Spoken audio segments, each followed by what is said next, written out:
48.381 денари. Толку изнесувала просечната плата во Македонија исплатена во јуни годинава.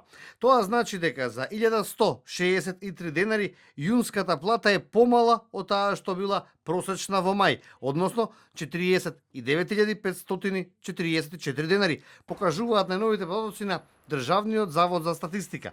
На годишно ниво, процентуално просечната плата е зголемена за 6,4%. Ова се најновите податоци на Државниот завод за статистика.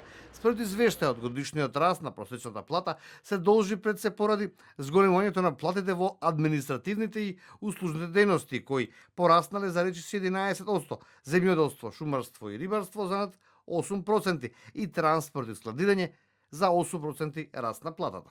Намалување на просечна месечна исплатена нето плата по вработен во однос на претходниот месец е забележано во секторите трговија на големо и трговија на мало, поправка на моторни возила и моторцикли за 9,0%, уметност, забава и рекреација за 6,2% и снабдување со електрична енергија, газ, пареа и климатизација 5,9%.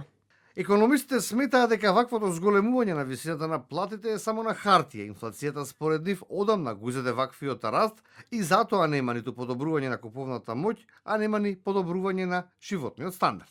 Просекот не го чувствуваат си. Тука мора да објасним.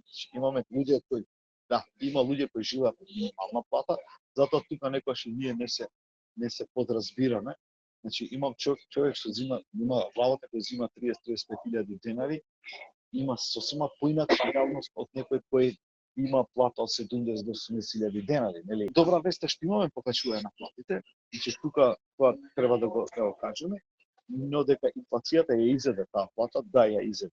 И покрај континуираниот раст, Македонија останува закована речиси на дното во Европа според висината на просечната плата. Подобро од нас заработуваат работниците во Србија и добиваат во просек 945 евра месечно. Во Босна и Херцеговина просечната плата изнесува 815 евра, во Црнагора 1018 евра, во Хрватска 1500 и во Словенија 1630 евра месечно.